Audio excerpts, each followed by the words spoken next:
Formation minnu bolodalen no centre Mardianière kɔnɔ o ye coupe couture broderie ni stylisme modélisme ye ale ye san 3 ni kalo 6 kalan ye o formation tellement fana b'an fɛ yen o ye san 1 ni kalo 6 ye maquillage musorosiri coiffure o fana kalan mi centre Mardianière kɔnɔ o ye san 2 de ani kalo 6 o fana formation tellement be san 1 ani kalo 6 tatouage farafin jabi endu jabi o fana kalan bi centre Mardianière kɔnɔ no bana amina i former façon business la donc o kalo 6 à ce moment i ka diplôme sɔrɔ i bɛ se ka baara kɛ diɲɛ fan bɛɛ o kɔfɛ internat bi centre Mardianière la i bɛ se k'i den bila ka na Mardianière kɔnɔ siyɔrɔ ni dumuni a b'o bɛɛ lajɛlen sɔrɔ ni k'a ka baara kɛ centre Mardianière filɛ nin ye Falajɛ IGA sirafara la centre Mardianière bɛ Segu Midine centre Mardianière bɛ Bakɔ Jikɔrɔni centre Mardianière bɛ Korofina sirafara gitɔrɔnda la ni mɔgɔ bɛ renseignement wɛrɛ la i bɛ se ka weleli kɛ 76 12 11 18 20 20 18 20 ou bien i bɛ weleli kɛ 76 22 01 04.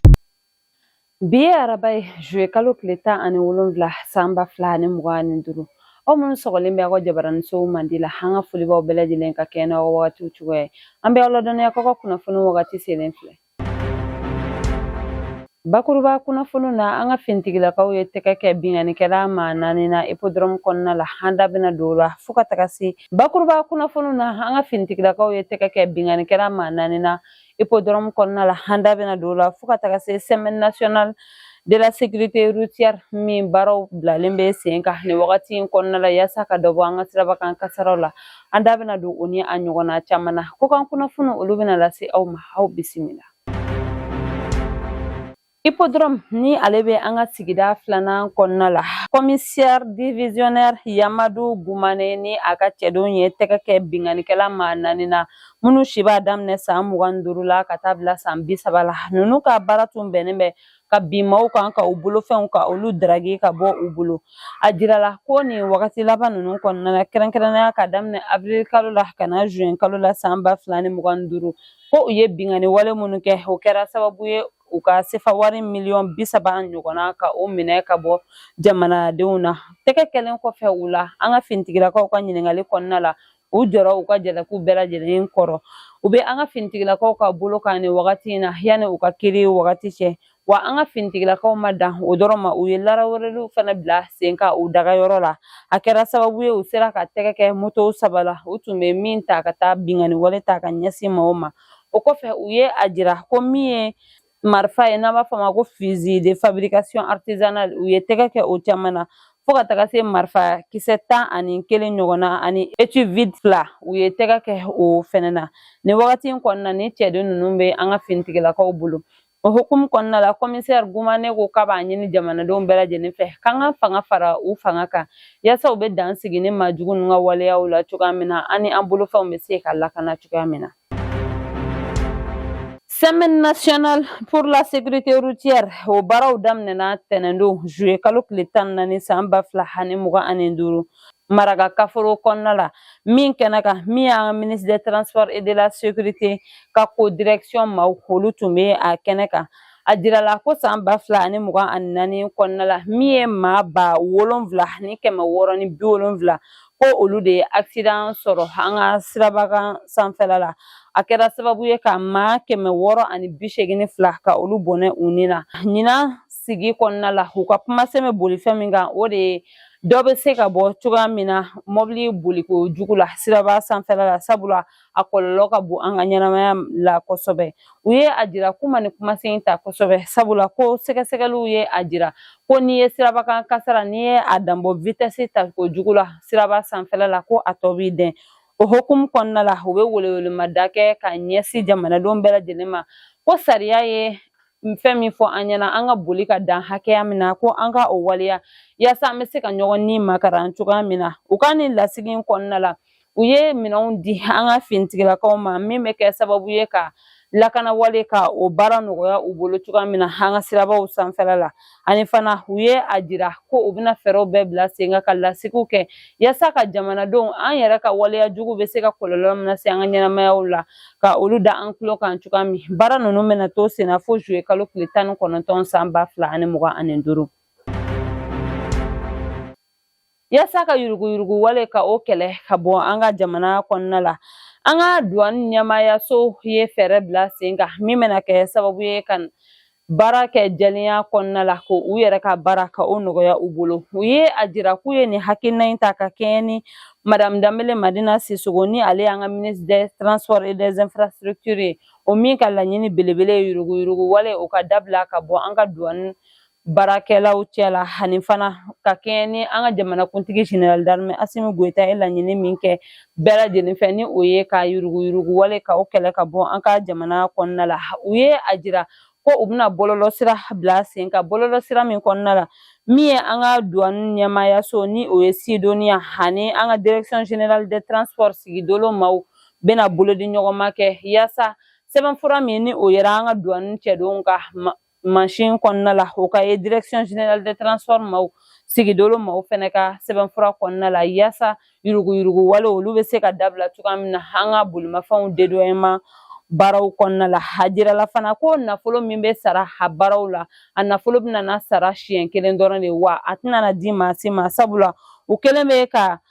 application dɔw bila sen kan min bɛna maaw dɛmɛ ka u ka nafolo sara ni o ye trésor paye ye i b'i ka nafolo sara o fɛ u bɛ taa an ka jamana ka wagandeba kɔnɔna la. U y'a jira ko nin baara ninnu bɛɛ lajɛlen kɛkun de ye yaasa ka baara kɛ jɛlenya kɔnɔna la ani maa minnu bɛ yen ni olu tun bɛ yurugu wale ta ka ɲɛsin maaw ma minnu bɛ taa u ka bolimafɛn dodoɲini na ka nafolo fɔ u ye jamana yɛrɛ ma min fɔ sariya ma min daga yaasa olu bɛ se ka dabila cogoya min na ani fana u y'a jira ko ni sariya talen kɔfɛ maa o maa ni i minɛna yurugu wale la mobili dédoyement walima sira wɛrɛ fɛ k'i k'a bila i kunna i ni ɲangini min ka kan o bɛna da i kan.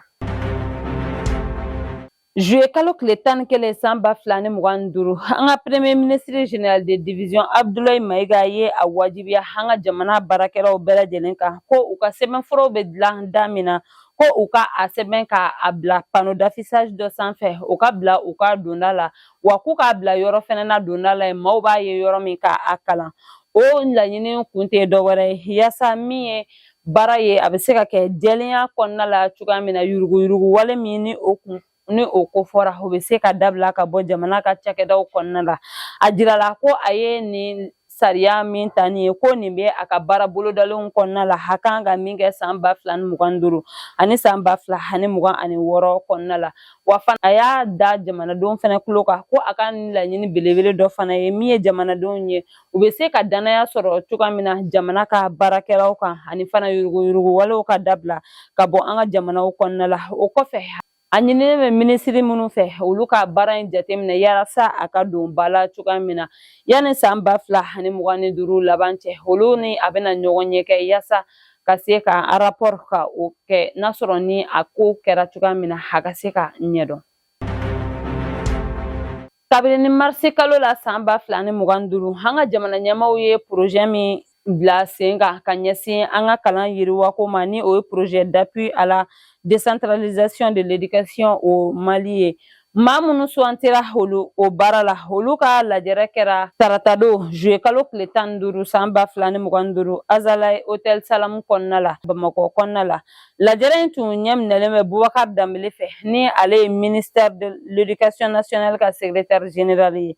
U ka lasigi in kɔnɔna la u kɛlen bɛ ka baara minnu boloda ɲinan san kɔnɔna la kalan yiriwa ta fanfɛla la Bamaliba kɔnɔna la u ye u da don o la ani fana jɛkulu in kɔnɔna la maa fɛn o fɛn bɛ a kɔnɔ bɛɛ ka baara bɛna bɛn fɛn min ma u ye u da don o la ka o ɲɛfɔ bɛɛ lajɛlen ɲɛna yaasa baaraw bɛ se ka taa tacogo ɲuman na cogoya min an ka jamana ɲɛmaaw mago bɛ nimisiwasa min na kalanko nasira fɛ u bɛ se ka o sɔrɔ ani yiriwa u bɛ se ka na kalanko nasira la malidenw yɛrɛ bɛ se ka kalan ɲuman sɔrɔ ani min ye an ka lakɔli karamɔgɔw yɛrɛ fana ye olu bɛ se ka u ka baara ka o kɛ hakɛtogo ɲuman na cogoya min na ni nimisiwasa ye. Yaasa bolodi ɲɔgɔnma bɛ se ka tɛmɛ Mali ani Afrique du Sud ni ɲɔgɔn cɛ cogoya min na tɛnɛndon juillet kalo tile 14 san 2025 an ka ministre des affaires étrangères et de la coopération internationale son excellence monsieur Abdoulaye Diop ye Afrique du Sud lasigiden Tebogo Sekolo ni a tɔw bisimila Bamaliba kɔnɔna la yan nɔ. U ka ɲɔgɔnye in kɔnɔna la bolodi ɲɔgɔnma bɛna tɛmɛ jamana fila ni ɲɔgɔn cɛ u ye u da don o la u bɛna baara kɛ sira minnu fɛ u ye u da don o bɛɛ lajɛlen na ani fana an bɛ wagati min na ko bi in na ba Maliba bɛ cogoya min na lakanabaliya min bɛ anw fɛ yan nɔ Bamati wale tigilamɔgɔw sababuya la u ye u da don o la ani min ye conférence des états du Sahel o min bilala sen kan da donna o fana na ka se ka o ɲɛfɔli kɛ o kow la cogoya min na ani u ye u da don fana min ye Bamati wale o bɛ se ka kɛlɛ ka bɔ jamana in fila bɛɛ lajɛlen kɔnɔna la cogoya min na u ka bolodi ɲɔgɔnmaw la u ye u da don o bɛɛ lajɛlen na ka kuma kɛ a la ani fana min ye BRICS jɛkulu ye ni o jɛkulu sigilen bɛ Brésil, Russie, Inde, Chine fo ka taga se Afrique du Sud ma u ye u da don jɛkulu la ka ɲɛfɔli kɛ ani u ye a jira fana ko donna nataw la hali ba Maliba yɛrɛ bɛ se ka don jɛkulu in na min bɛ kɛ sababu ye ani jamana wɛrɛw bɛna jɛ ka baara kɛ ɲɔgɔn fɛ ɲɛtaga sira kan. Ka kɛɲɛ ni Biennale artistique ɲɛbila baaraw ye o min kan ka kɛ Tombouctou kɔnɔna la san 2025 in kɔnɔna la semaine locale bɛ sen na Tombouctou, Mopti o ni yɔrɔ caman na an ka ba Maliba kɔnɔna la min ye Tombouctou préfet ye Abdul Karim Kone ale a jira k'u kelen bɛ ka fɛɛrɛw bɛɛ lajɛlen bila sen kan yasa ɲina Biennale a bɛ se ka kɛ a kɛcogo ɲuman na cogoya min bɛɛ lajɛlen bɛ se ka nisɔndiya sɔrɔ a kɔnɔna la cogoya min nka a ye a jira ko degun belebele min bɛ u kan o ye nafoloko ye o hukumu kɔnɔ k'a bɛ welewelemada kɛ ka ɲɛsin maires bɛɛ lajɛlen ma u ka fɛɛrɛw bila sen kan yasa u bɛ se ka nafolo sɔrɔ cogoya min na ka Biennale baaraw ka olu bila sen kan yanni a wagati cɛ Mopti kɔnɔna la o semaine nationale o bɛna daminɛ nin kalo tile 21 ka kuncɛ nin kalo tile 28 san 2025 Madame Nana Kadija Haidara ni ale ye Mopti service local ɲɛmaa ye ale y'a jira k'u kelen bɛ ka baaraw bɛɛ lajɛlen bila sen kan yasa semaine locale in ɲuman bɛ se ka tɛmɛ cogoya min na wa a y'a jira fana ko ni maa minnu ye jɔyɔrɔ sɔrɔ semaine locale in kɔnɔna la ko olu de bɛna taa Biennale kɛnɛ kan ko olu kɔni bɛ u seko n'u damayira bɛɛ lajɛlen kɛ yasa u bɛ se ka jɔyɔrɔ fɔlɔ sɔrɔ cogoya min nka k'u mago bɛ jamana ɲɛmaaw ka dɛmɛ la sabula ko n'u y'u bila condition bɛɛ lajɛlen kɔnɔ olu bɛna seko n'u damayira olu bɛna o yira Jalasagukaw fɛ yen nɔ Bajangara marabolo la Mamadu Gana ni ale président de la commission d'organisation ye ale y'a jira ko u ka sifinnakaw bɛɛ lajɛlen welelen don k'u jɔ nin ko in na yasa a ko nisɔndiya bɛ se ka bonya cogoya min olu ka semaine nationale bɛna kɛ nin kalo tile 24 k'a kuncɛ nin kalo tile 28 san 2025 kɔnɔna la nka min ye Bafulabe bɛ yɛlɛmani fo ka taga se Yanfoyilakaw olu kɔni ma u ka baaraw daminɛ fɔlɔ. Tɛnɛndo juillet kalo tile 14 san 2025 Bafulabe marabolo la kɛrɛnkɛrɛnnenya la waleya kɔnɔna la pɔn min bɛ bɔ waleya kana Bamakɔ kɔnɔna la ji ye o pɔn kari a kɛra sababu ye u ka bolimafɛn bolibaga caman tora geren kan olu ma se ka tɛmɛ wa min ye Usubi Janɲa ye olu fɛ yen nɔ dugu min bɛ n'a bɛ fɔ o ma ko Barasafe olu fana fɛ yen nɔ ji ye tiɲɛni kɛ yen kosɛbɛ sabula ji donna u ka bugu kɔnɔna la nka maa si kɔni ni ma to a la o hukumu kɔnɔna la u ka ɲɛmaaw ye a ɲini u fɛ ko ni ji ye tiɲɛni don maa minnu kunna k'u ka wele bila u ma yasa u bɛ se ka dɛmɛ don u ma teliya la kɛrɛnkɛrɛnnenya la minnu bɛ badakolo fɛ. An sɔnko sigibagaw ko k'u bɛ welewelemada kɛ ka ɲɛsin an ka jamana ɲɛmaaw ani Orange Mali mɔgɔw ma sabula ko a bɛ dɔgɔkun kelen ɲɔgɔnna bɔ u tɛ ka se ka u ka wariko baara ka o kɛ ala ni réseau tanya fɛ ko Orange réseau tigɛlen bɛ nin wagati in na u fɛ ka sababuya kɛ panne technique dɔ ye o hukumu kɔnɔna la u ye welewelemada kɛ ka ɲɛsin an ka jamana ɲɛmaaw ani Orange Mali mɔgɔw ma k'u ka fɛɛrɛ bila sen kan teliya la yasa u bɛ se k'u ka baaraw kɛ cogoya min ani u n'u limanaw bɛ se ka ɲɔgɔn sɔrɔ cogoya min na u ka kuma baraninw na. Cakɛda min sigilen bɛ an ka jamana kɔnɔna la ɲɛnaminimafɛnw kɛlɛli ma ni o ye Office Central des Stupéfiants ye ni o ɲɛmaa ye Fuseni Keyita ye ale bɔra ka laseli kɛ ka ɲɛsin kunnafoni min bilala nin wagati laban ninnu kɔnɔna la ka ɲɛsin an ka sifinnaka minnu bɛ ɲɛnaminimafɛnw ta ni o b'a jira ko kɛmɛ sara la min ye maa 70 ye an ka sifinnakaw la k'a jira la ko dɔrɔgu yera olu le jeli la a ye a jira ko nin kunnafoni ko a tɛ sen kan sabula a y'a jira ko sɛgɛsɛgɛli kɔnɔna la kɛmɛ sara la min ye maa 70 ɲɔgɔn ko olu de sɛgɛsɛgɛra olu sisan b'a daminɛ san 15 la ka taa bila san 45 la aga kuma kɔnɔna la haya jira ko u ka ɲininiw kɔnɔna la u ye tɛgɛ kɛ maa minnu na ka sababuya kɛ ɲɛnaminimafɛn minni ye ko olu bɛɛ lajɛlen sifinnakaw de k'u si b'a daminɛ san 15 la ka taa bila san 45 la ko kɛmɛ sara la a bɛ taa maa 70 ɲɔgɔnna na muso minnu ka baara bɛnnen bɛ ɲɛnaminimafɛn baara walima a minni ma ko kɛmɛ sara la u bɛ taa mɔgɔ 25 la an ka maakɔrɔbaw ta fan fɛ kɛmɛ sara la u bɛ taa maa 5 ɲɔgɔnna la o hukumu kɔnɔna la a ye a jira ka welewelema da kɛ ka ɲɛsin a baarakɛɲɔgɔn kunnafonidilaw jamanadenw fo ka taga se u dɛmɛbagaw ma ko ni kunnafoni bɛ di bɛɛ lajɛlen ka i janto i yɛrɛ la ka kunnafoni ɲini k'a dɔn n'a sɔrɔ ni a jɛlen don sabula ko ni kunnafoni min dilen filɛ nin ye k'a bɛ se ka dankari kɛ maaw ka hadamadenya hakɛw la o hukumu kɔnɔna la ko a b'a ɲini a baarakɛɲɔgɔn bɛɛ lajɛlen fɛ yanni u ka kunnafoniw cari walima kunnafonidilaw yɛrɛ yanni u ka kunnafoniw cari u ka kunnafoniw ɲɛɲini k'a dɔn n'a sɔrɔ ni tiɲɛ bɛ a la wa a y'a jira fana ko u bɛn'u seko n'u damayira bɛɛ lajɛlen kɛ yaasa ka to ka kunnafoni ɲuman a jɛlen ka o di jamanadenw ma yaasa ni ɲɔgɔnna wɛrɛ kana na kɛ tuguni. Sangarebugu sigibagaw ko k'u bɛ welewelemada kɛ ka ɲɛsin an ka jamana ɲɛmaaw ma jiko ta fanfɛ sabula an bɛ wagati min na i ko binna ta bi ko jiko gɛlɛya bɛ u kan kosɛbɛ u ye a jira ko u bɛ wuli kuma dɔw la ka bɔ u ka yɔrɔw la ka taga quartier wɛrɛ de la yaasa u bɛ se ka ji sɔrɔ cogoya min wa fana ko forage bɛ minnu fɛ yen nɔ ko olu bɛ ka ji 20 litres bidon feere u ma ko dɔw b'a feere 2 dɔw yɛrɛ bɛ a feere 5 wa k'u wajibiyalen don k'a san sabula u mago bɛ ji la o hukumu kɔnɔ k'u b'a ɲini an ka jamana ɲɛmaaw fɛ u ka u dɛmɛ sabula ni jiko in kɛlen bɛ gɛlɛyaba de ye u bolo ko hadamadenya yɛrɛ o tɛ taa ji kɔ. O bana ta an ka kɔkan kunnafoniw kɔnɔna la an bɛ taa Burkina Faso UEMOA Cour des comptes État membre ye u ka lajɛrɛ kɛ waga kɔnɔna la tarata don juillet kalo tile 15 a kun bɛ cɛ juillet kalo tile 18 san 2025 u ka ni lajɛrɛ nin kɔnɔna la u bɛna jateminɛ de kɛ jamana minnu bɛ UEMOA kɔnɔna la ni u ka nafolo u taara fan min fɛ u bɛna jateminɛ kɛ ni a bɛ fɔ o ma ko contrôler la gestion des finances publiques nafolo min bɔra jamanaw fɛ ka a don u ka baaraw la u ka jamanaw kɔnɔna la u bɛna jateminɛ kɛ k'a lajɛ n'a sɔrɔ ni o baaraw kɛra hakɛtogo la i n'a fɔ sariya bɛ a fɔ cogoya min na a dépenses fo ka taga se a recettes ma yala a nafolo kasabi donna a donda fɛ wa walima a ma don a da fɛ u bɛna na fɛɛrɛw bɛɛ lajɛlen bila sen kan ka se ka olu kow ɲɛdɔn cogoya min na ni u ye a ye ko a baaraw kɛra sariya kɔnɔna la foyi tɛna bɔ a la nka jamana minnu bɛ yen ni olu ka baara ma kɛ sariya kɔnɔna la ɲangini min bɛna ta ka ɲɛsin o waleya kɛbagaw ma u bɛna na o baaraw bila sen kan.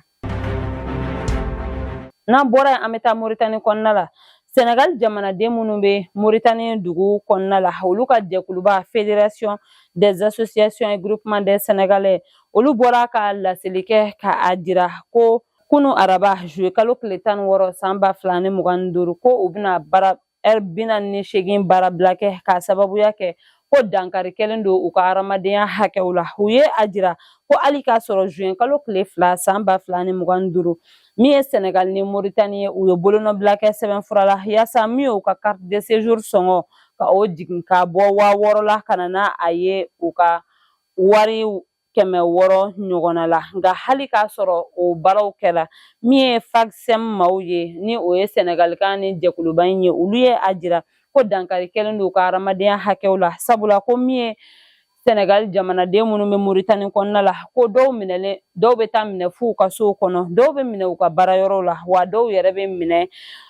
siraw yɛrɛ la k'a sɔrɔ u bɛ ka taa u magoɲɛciw la hali k'a sɔrɔ u ka sɛbɛnfuraw bɛ u bolo u ye a jira ko nin wagati laban in kɔnɔna la min ye u ka denmisɛnnin dɔ ye ko hali k'a sɔrɔ a ka récépissé bɛ a bolo ko u ka finitigilakaw ni o Moritani finitigilakaw ye ko olu ye tɛgɛ kɛ a la